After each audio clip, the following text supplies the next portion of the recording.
Assalamualaikum warahmatullahi wabarakatuh. Berjumpa lagi dengan saya, Dr. Akal ya, di channel kesayangan kita, Debat Panas. Channel yang menyajikan informasi seputar dunia debat yang panas dan cadas tentunya ya. Kali ini kita akan membahas tentang statement dari Tante Didit ya, di mana Tante Didit juga bereaksi perihal kembalinya Nania Idol menjadi seorang muslimah. Ya tentu saja Oten-Oten pasti akan membahas hal ini karena Nania ini kan termasuk salah satu public figure, termasuk orang-orang yang istilahnya punya fans sendiri. Sehingga kepindahan Nania menjadi seorang muslim itu tentu saja akan direaksi oleh para oten-oten yang tidak terima untuk hal tersebut ya. Dan di sini kita bisa melihat bahwa Didit Yuli menyalahkan gereja.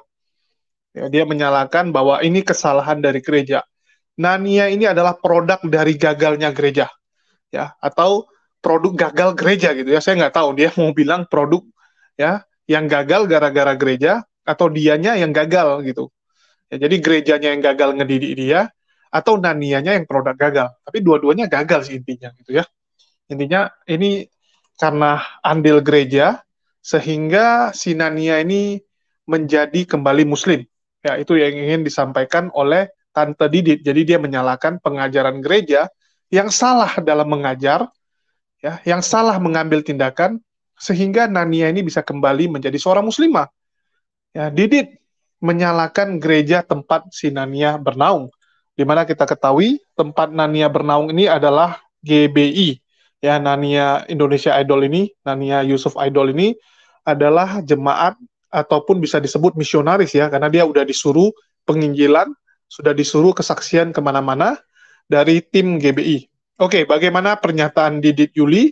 Kita saksikan dulu video berikut ini ya sambil kita reaksikan. Oke, teman-teman bisa saksikan dulu. Didit Yuli, oh ini dia. Dia balik lagi ke Islam. Kalau ditanya oleh Bapak Ibu atau teman-teman di luar sana, apakah saya kecewa? Ya enggak, karena perpindahan agama itu adalah hak setiap orang dan itu dijamin undang-undang. Dan inilah yang dilakukan oleh Nania. Ya nanti kalau dia enggak. Ini juga gobloknya si Didit Yuli ini ya, atau Tante Didit ini ya. Apakah Anda kecewa atau enggak? Oh, yang enggak dia bilangnya. Yang enggak karena itu hak semua orang. Loh, kalau Anda marah itu baru bukan hak Anda. Kalau Anda mau komplain dia pindah agama itu bukan hak Anda, itu haknya semua orang mau pindah agama apapun. Kalau kecewa itu kan perasaan sendiri. Ya kamu kecewa nggak dia pindah? Ya kalau kecewa bilang aja kecewa, kalau enggak ya bilang enggak gitu. Alasan enggak ya tentu saja, yo saya nggak peduli gitu kan. Sama misalnya ada seseorang yang memilih menjadi murtadin. Tanya saya, kecewa nggak? Kalau saya kenal pasti saya kecewa. Contoh itu teman saya. Ya, itu teman saya, dia murtad, saya pasti kecewa. Itu perasaan pribadi, dan orang nggak bisa menyalahkan perasaan saya. Saya mau kecewa ya terserah saya. Namanya saya merasa peduli dengan orang tersebut. Tetapi kalau yang nggak saya kenal, saya kecewa nggak? Ya biasa saya bilang nggak sih gitu. Ya saya nggak kecewa karena saya nggak kenal gitu. Ngapain saya kecewa? Ya. Oke, jadi Didit Yuli ini pun entah kenapa ya otaknya nih kadang-kadang hang juga nih. Kita lanjutin. Puas lagi dengan Islam dan bingung lagi, dia boleh pindah ke Hindu atau ke Konghucu atau Buddha ya, dan itu bebas. Nah, Bapak Ibu, dalam hal ini saya lebih menyoroti kepada gereja, hamba Tuhan, dan juga orang Kristen ya. Jadi ini adalah pelajaran yang penting bagi kita semuanya, orang Kristen, mengenai perpindahan Nania ke Islam lagi. Kenapa penting? Yang pertama, gereja atau hamba Tuhan juga seharusnya ikut bertanggung jawab jikalau ada seseorang masuk ke Kristen percaya kepada Tuhan Yesus ya. Apa tanggung jawab yang harus dilakukannya? Memuridkan supaya orang tersebut bisa bertumbuh imannya, bisa berkembang dan berbuah di dalam Kristus. Dia memiliki pengetahuan dan pengenalan yang benar akan Kristus. Bukan hanya diajak bersaksi ke sana kemari. Nah, penyakit gereja, saya katakan penyakit dalam tanda kutip begini maksud saya. Kalau ada murtadin, apalagi ini public figure gitu ya, itu nggak segera dimuridkan dengan benar, malah diajak ke sana kemari untuk KKR misalnya, untuk kesaksian. Dan ini menurut saya kurang pas ya. Karena bagaimanapun juga orang yang baru masuk Kristen percaya Yesus ini adalah diibaratkan seperti bayi. Jadi bayi ini ya masih perlu diperhatikan, masih perlu didampingi setiap hari, dipastikan makanannya, minumannya, dipastikan pertumbuhannya dengan baik, dan kalau sakit dia harus segera ditangani, dan banyak hal yang harus dilakukan untuk seorang yang baru saja percaya kepada Tuhan Yesus. Jadi pilihan untuk membuat murtadin atau dalam tanda kutip orang yang percaya kepada Yesus tadi itu untuk bersaksi ke sana kemari itu kurang tepat menurut saya.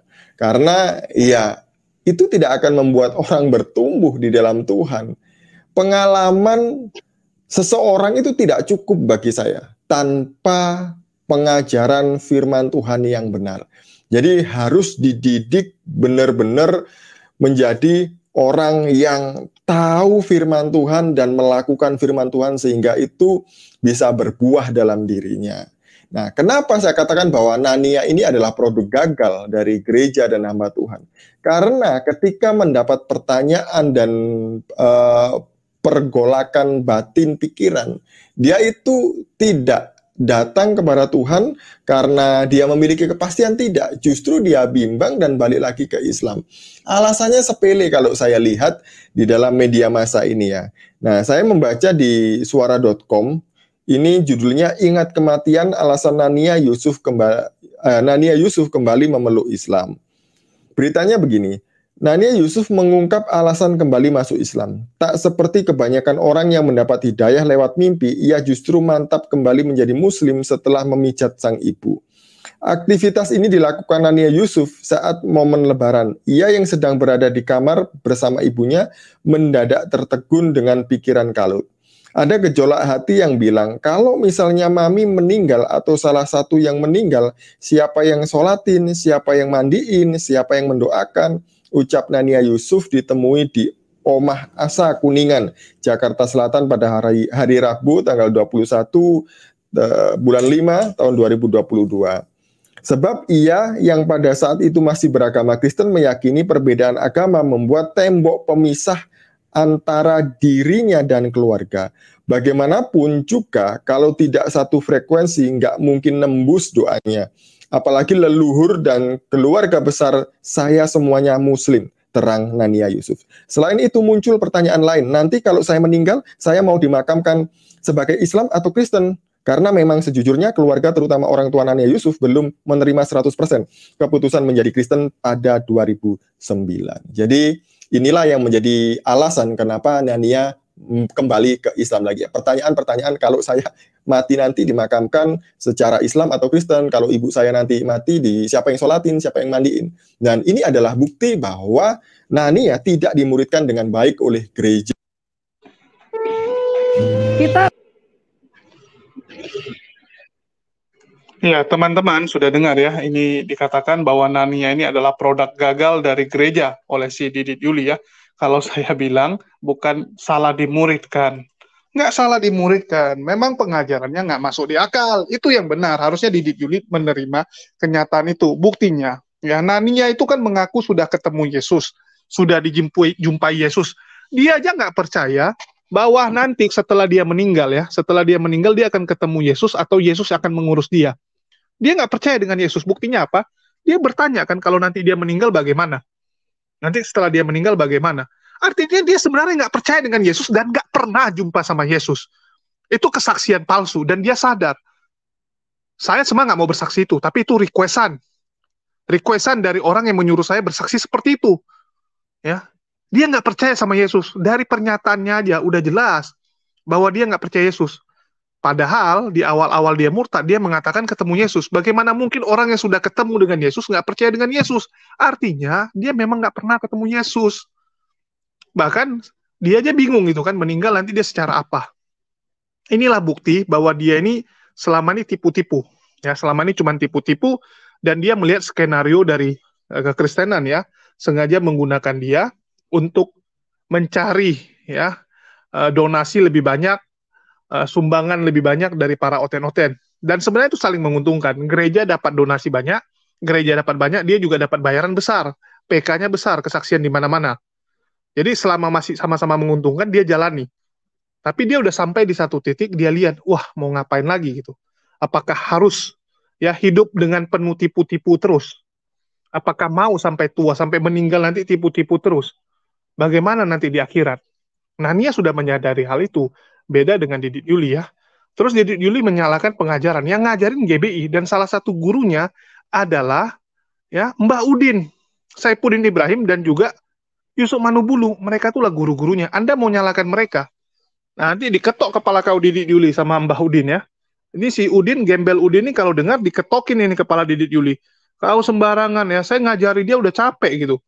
Cuman di pengajaran pertama, kedua, ketiga gitu kan, si Nania dengar. Tapi lama-lama dia lihat, wah ini munafik. Yang ngajar aja munafik. Ngapain dia dengar? Kalau kita sudah tahu kelakuan guru itu bejat, nggak mungkin kita mau dengar dia ngomong. Contoh, ya Didit Yuli ini tetangga saya. Saya tahu Didit Yuli ini kerjanya nyabulin orang, hisap sabu, ya nyabu, mukulin orang, meras orang. Terus dia di gereja khotbah, dia pendeta, dia khotbah. Apa mau saya dengar dia khotbah? Jijik saya pasti. Karena saya tahu kelakuan dia. Ya, saya tahu kelakuan dia sama seperti Nania. Kamu mau gimana ngajari dia, suruh orang-orang gereja tuh ngajari dia. Dia tahu kelakuan bejat semua orang-orang yang di gereja itu. Termasuk si Mbah Udin. Ya, Mbah Udin tuh bejatnya luar biasa. Disuruh ngajari Nania, penginjilan. Mental lah. Terus dibilang, oh Nania itu kurang edukasi. Harusnya orang yang baru masuk Kristen tuh diajari. Hei, 13 tahun dia jadi Kristen coy. 13 tahun jadi Kristen, bukan bentar. Ya, 13 tahun tuh kalau anak pun udah besar tuh. Anak tuh umur 13 tahun, udah besar. Jadi dia bukan baru di Kristen, 13 tahun pengajarannya sudah lama, udah ngerti dia tentang kekristenan. Udah tahu seluk-beluk, ya. Bahkan 13 tahun Nania di dalam Kristen itu lebih besar pengaruhnya daripada 20 atau 25 tahun oten-oten awam. Kenapa? Oten awam bisa jadi bergereja sampai 50 tahun dia, tapi nggak ngerti apa-apa. Kenapa? Kan dia cuma tiap minggu datang. Oten-oten yang KTP-nya oten itu, yang bergereja tiap minggu, mereka cuma datang ke gereja tiap minggu. Baru seminggu sekali ikut komsel lah, ya, ikut pemuritan. Tetapi Nania itu ada di belakang. Dia tahu sifat-sifat dari pendeta-pendeta. Dia tahu borok-borok dari kekristenan, gereja-gereja. Ya, dia kenal baik. Selama pelayanan kan nggak mungkin cuma ketemu pas pelayanan, pasti makannya bareng. Ya, di pesawat bareng, di bus bareng, di mobil bareng. Yang pasti nggak tidur bareng aja gitu kan. Tapi dia tahu gitu. Ya, untung nggak sampai tidur bareng dengan si Saifuddin ya, sampai dibilang sama JT rudalnya meleset gitu kan. Rudalnya salah sasaran. Dia tahu, coy. Sama seperti kita gitu ya. Aku kenal dengan teman hanya kenal karena kawan sekelas, hanya karena teman sekelas kita ya, sampai 6 tahun misalnya kita satu kelas sama dia. Dibandingkan dengan teman yang kenal saya cuma 2 tahun, tapi saya setiap hari sama dia, ya, saya sering nginap rumah dia, kami pulang sekolah main sama-sama, kami terus bersama melewati segala cobaan, itu pasti lebih dekat hubungan itu. Hubungan itu lebih dekat, itulah kenapa kadang-kadang perusahaan itu bikin gathering, ya, bikin outbound training gitu, supaya lebih dekat hubungannya. Karena dengan banyaknya ini ya, hal-hal yang terjadi itu makin mendekatkan hubungan. Begitu juga dengan Nania, dia dekat sekali tuh dengan pendeta. Pengajaran pendeta tuh begitu masuk dalam dirinya, dan dia lihat, oh nggak benar ini pengajaran. Sesat ini pengajaran. Nania sadar akan hal itu. Ya, Didit Yuli atau Tante Didit, Anda harus belajar lagi. Ini pengajarannya nggak benar. Atau Anda yang selama ini salah, karena Anda kurang belajar. Anda cuma di YouTube ngomong, Anda nggak ikuti pendeta Anda. Ya, coba Anda ikuti pendeta Anda, bagaimana kelakuannya, di mimbar bagaimana, kelakuan aslinya bagaimana, baru Anda renungkan baik-baik apakah ajaran ini benar atau tidak. Ya. Ini Tante Yuli, Tante Didit ini harus belajar nih, Didit Yuli, Tante Yuli nih. Anda harus tahu dulu. Nania 13 tahun di dalam kekristenan. Ya, pelayanan kemana-mana. Pelayanan, coy. Ya, bukan jadi jemaat awam, dia pelayanan. Dia tahu seluk-beluk kekristenan. Dia tahu bagaimana hidup pendeta itu. Sehingga dia sekarang memutuskan untuk keluar karena dia sudah muak melihat ya ajaran yang penuh tipu-tipu ini kalau dibilang ya. penuh tipu-tipu, penuh sandiwara. Di depan panggung ngomongnya bagus sekali, di belakang ngomongnya seperti apa. Kalau yang belum tahu, ya silakan kalian ke belakang panggung gereja, kalian lebih dekat dengan pendeta kalian. Nanti kalian akan sadar bahwa pengajaran ini sia-sia. Ya. Bagi jemaat awam nih, jemaat oten awam yang menonton. Kalau kalian bilang saya salah, kalian belum tahu wajah kekristenan asli. Karena kalian masih melihat dari luar. Kalau kalian mau tahu, masuk ke dalam. Kalian masuk ke dalam. Terus nanti ada yang bilang, jangan melihat orang gitu kan. Kecewa kamu kawan ya. Kalau si Ginting bilang kan gitu, jangan melihat manusia. Loh, Yesus tuh manusia atau bukan? Atau kalian hapus saja tuh di Alkitab yang tentang dia itu manusia. Hapus saja itu. Yesus tuh manusia, jangan melihat manusia. Ya udah, jangan lihat Yesus. Ya. Tuhan, Sang Pencipta, itu memberikan ajaran yang tentu saja bisa diikuti manusia. Diikuti manusia. Kalau mayoritas orang-orang yang makin memperdalam ajaran ini menjadi orang-orang yang barbar, menjadi orang yang jahat, menjadi orang yang gila akan uang, artinya memang pengajaran ini bukan berasal dari Tuhan. Pengajaran ini sudah diselewengkan, tidak sesuai lagi. Kita bisa melihat sejarah kekristenan dibangun dari apa. Ya, sesuatu yang dibangun dengan fondasi nggak benar, maka itu akan rapuh. Walaupun kalian lihat di atasnya luar biasa megah, tapi fondasinya ternyata bobrok. Maka itu hanya masalah waktu sebelum itu hancur. Ya. Paling penting itu adalah fondasi. Kita tahu bagaimana sejarah kekristenan. Ya. Itu bukan rahasia umum. Jadi sejarah kekristenan bagaimana, kalian tahu sendiri. Apakah itu dari Tuhan mau seperti itu? Itu keinginan manusia, agama yang dibuat manusia, dan akan mengikuti keinginan manusia terus sampai akhir zaman. Itu harus kalian akui. Jadi Narnia bukanlah produk gagal dari kekristenan atau dari gereja, tapi memang gerejanya adalah tempat yang gagal. Bagaimana mungkin kamu mengharapkan air bersih kalau sumber mata airnya saja sudah jorok? Ya. Bagaimana mungkin? Kamu harus menyaringnya setengah mampus. Harus disaring itu. Itulah kenapa di luar itu masih banyak orang-orang Kristen yang baik. Kita nggak pungkiri banyak orang Kristen tuh yang baik hati. Karena dia punya saringan. Dia punya saringan gitu kan, dari kekristenan mengajari apa, logikanya, akalnya, berpikir, wah harus seperti ini, nggak boleh ngikuti pendeta ini. Ya pendetanya bejat, saya nggak mau ikuti, saya begini, disaring sama dia, itulah dia jadi orang baik. Tapi kalau tidak disaring, itu pasti hancur. Untunglah ya banyak orang Kristen itu yang masih punya akal untuk dalam perbuatan ya. Tapi doktrin mereka tidak berakal. Tetapi untuk perbuatan, bagaimana melayani manusia, bagaimana bertingkah laku yang baik dengan sesama manusia, mereka masih punya akal. Itulah yang membantu mereka. Kalau enggak, bubar ini semua. Bubar ini semua pasti. Jadi Didit Yuli harus makin dewasa lah, belajarlah lebih banyak ya Tante Didit, supaya Anda tahu tentang kekristenan sebenarnya. Anda masih melihat tuh dari luarnya, Anda belum sadar ya kekristenan itu apa. Itulah saya bilang, banyaklah belajar, kalau perlu belajar sama saya ya, tapi saya bukan banggakan diri, pengajaran saya berasal dari yang atas, bukan dari diri saya. Kalau dari saya, tidak mungkin ya orang bisa sadar. Oke, mungkin kita lanjut lagi, perkataan dari Tante Didit kita.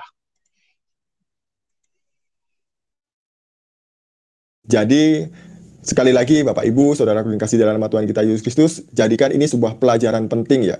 Jangan sampai kita euforia dengan para murtadin ini, sehingga kita mengajak mereka ke sana kemari hanya untuk bersaksi tanpa memuridkan mereka. Ini adalah tanggung jawab kita, bukan hanya memenangkan jiwa saja. Memenangkan jiwa itu ya bagi saya lebih mudah daripada mempertanggungjawabkan jiwa ini dalam memuridkan mereka. Nah, kebiasaan gereja-gereja tertentu juga, murtadin ini tiba-tiba diangkat menjadi pendeta, kemudian terlibat dalam pelayanan, tanpa mereka dimasukkan dalam sekolah teologi. Nah, kalau mereka tiba-tiba diangkat menjadi pendeta, kemudian pelayan, tanpa pembekalan yang mantap dalam teologi, dalam Alkitab gitu ya. Ya, apa yang mau mereka ajarkan, kecuali kesaksian-kesaksian aja gitu ya. Apa yang jemaat dapatkan dari kesaksian gitu loh, tanpa pengajaran yang benar dari firman Tuhan. Jadi, ya, jadi dia menyalahkan gereja yang mengajak para murtadin ini untuk kesaksian. Kenapa gereja mengajak mereka bersaksi? Ya, tujuannya supaya seru. Mendengar kesaksian lebih seru daripada dengarin pendeta yang sama ulang-ulang ngomong yang sama. Ya, materinya itu ulang-ulang. Harus buat baik, besok harus buat baik, besok lagi gitu. Sedangkan ini, murtadin ini kan kisah yang fresh, tentu saja orang lebih senang. Dan terbukti kalau menghadirkan murtadin, makin banyak orang yang datang ke gereja dan suka berdonasi, suka memberi lebih banyak karena kasihan gitu. Apalagi kalau kisahnya tuh dibumbui, wah saya ditinggalkan oleh keluarga saya karena saya memilih Kristen, saya dijolimi, saya ditindas, saya tidak diakui sebagai anak, harta saya diambil, gitu kan? Saya dipecat, kontrak saya dihapus, saya dipersulit, maka orang akan kasihan. Itu yang diincar di Yuli, ya. Dan kalau bisa, ya kalau bisa serang-serang Islam. Wah, ajaran Islam itu nggak benar.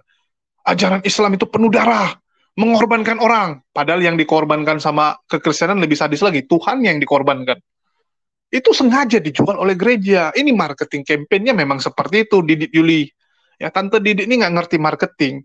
Itu gereja buat sengaja supaya apa? Semangat, membangkitkan semangat dari para oten-oten jemaatnya supaya lebih rajin donasi. Ya, kalau datar-datar saja, sumbangannya datar. Tapi kalau bisa dibangkitkan semangatnya, kita ini ditindas, kita minoritas dipersulit, harus bangkit melawan, semangat, semangat. Wah, keluarkan uang juga cepat. Ya, keluarkan uang juga cepat. Kita lihat bagaimana Bung Karno dulu ya, luar biasa orasinya. Itu yang membuat orang semangat. Jadi gereja juga sama. Gereja itu tempat bagaimana membangkitkan semangat orang supaya orang mau kasih duit lebih banyak. Kita nggak bisa pungkiri dulu Bung Karno juga sama gitu kan, jago dia ngomong supaya orang semangat. Ya, bagaimana dulu Bung Karno membuat rakyat Indonesia itu bisa keluarkan dompetnya untuk membantu kas negara. Ya, terpanggil jiwanya. Kekristenan meniru itu, tapi digunakan dengan cara yang salah. Digunakan untuk memperkaya kekristenan, untuk memperkaya gerejanya. Jadi jangan salahkan murtadinnya. Memang request-nya seperti itu dan murtadinnya tentu saja mau dibayar. Contohnya Kosman, Mbah Udin, ya dibayar mahal pasti mau. Oke, di sini udah ada Bang Heri ya, ganti nama jadi Tante Titit. Assalamualaikum buat Bang Heri. Mungkin langsung aja Bang Heri. Ini si Assalamualaikum. Tante Didit nyalakan gereja ya. Dia bilang ini produk gagal dari gereja nih. Harusnya gereja nggak boleh suruh dia kesaksian. Silakan. Nggak story kan Jol, bagus kan Jol. Bagus, Aku bagus. khawatir kali ke streamer ini. Story gitu, enak. Ya udah, aku sih bagus sih ada pengakuan bahwa produk gagal, kesalahannya. Memang dari dulu memang salah, gimana gitu dong ya. Tapi nggak boleh juga sih, namanya nanti penghujatan. Takut-takut aku Jol. Karena gini, kita lihat dari sejarah ya. Sejarah itu kelam loh, untuk menciptakan satu doktrin aja. Itu kan kita tahu lah, kita nggak usah sembunyi-sembunyi lah ya. Untuk menciptakan satu doktrin aja itu kan berdarah-darah gitu kan. Terus itu eh, apa namanya untuk mempertahankan doktrin hanya itu saja, misalnya Trinitas misalnya, itu kan berat, berat, berat, berat sekali gitu. Bahkan tergantung ada denom yang lain yang mengajarkan yang berbeda gitu kan. Ada oneness, tarian, ada macam-macam lah. Aku juga nggak bisa sebut, ilmuku sedikit di situ. Tapi kita lihat secara kasat mata lah bahwa memang untuk apa namanya pengajaran itu ya memang bosan lah ya, ya ngomongnya Yesus lagi Yesus supaya ditebus dosanya itu lagi gitu, beda sama kita gitu. Kalau kita tuh asik gitu kalau kita belajar agama Islam, insya Allah tuh kayak berselancar ya, kayak berselancar itu. Memang ilmunya apa namanya, ilmu Islam tuh luas ya. Jadi apa namanya, hal yang dibahas tuh banyak gitu, banyak yang dibahas gitu. Kalau mau bahas apa, mau bahas fikih, mau bahas muamalah, oh gimana tentang hukum bank misalnya, hukum bank, bagaimana caranya supaya kita nggak kena riba, karena bank itu merupakan realitas kehidupan kita sekarang gitu misalnya.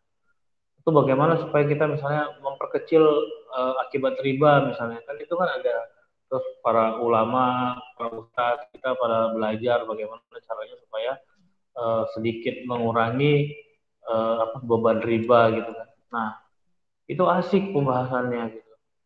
Terus itu ada hukum-hukum misalnya apa namanya, di Bulughul Maram itu Rasulullah Shallallahu Alaihi Wasallam kalau setelah berhubungan dengan istrinya itu sikatnya dengan tanah gitu kan. Apa dengan apa, kemaluan itu dengan tanah gitu. Terus hukumnya bagaimana sekarang? Kan sekarang sudah ada sabun. Apakah sama hukumnya seperti kita menyamak bekas jilatan anjing. Oh ternyata enggak gitu. Asik gitu bahasannya loh. Bagaimana kita membahas hal-hal yang seperti itu gitu kan. Karena ilmunya luas gitu. Ilmu Islam itu luas. Nah kalau mereka tuh kan ngomongnya ya itu aja gitu. Yesus, Yesus, Yesus, kok Yesus pembenaran dosa. Dan asalnya firman begini segala macam. Ya bosan lah. Jadi makanya mereka butuh hal-hal yang baru seperti kesaksian. Walaupun banyak dibuat-buat ya. Tapi ya bagi mereka tuh seru gitu kan. Oh ada kesaksian, ada mantan mantan muslim nih terima Yesus segala macam gitu. Dan si Mbak Titit ini jangan jangan ini kalau kamu nggak bisa seperti yang lain untuk menarik orang-orang supaya melakukan kesaksian di tempatmu, jangan kamu malah iri gitu, iri dengki, jangan Mbak Titit, Mbak Didit, itu jadi jangan iri gitu, biarkanlah mereka dong berkembang dengan apanya mereka gitu kan, dengan style mereka gitu. Terus kalau Anda mengatakan bahwa itu adalah produk gagal, ya bagus. Memang gagal terus kalian memang. Di mana-mana gagal. Kalau nggak melakukan misalnya kayak di Kanada itu, nah, genocide loh, ribuan anak loh dimatiin. Bayangin aja genocide itu. Kalau nggak melakukan itu kalian nggak kembang gitu. Ya kenyataannya begitu. Mbak Titit, Mas Didit, alah salah terus kan. Kenyataan, kenyataannya begitu. Jadi ya mau nggak mau harus kau akui gitu kan. Ya bagus lah kalau kalian mau berbenah. Apalagi kalau berbenah insya Allah masuk Islam gitu. Ya kan Jul? Aja Jul.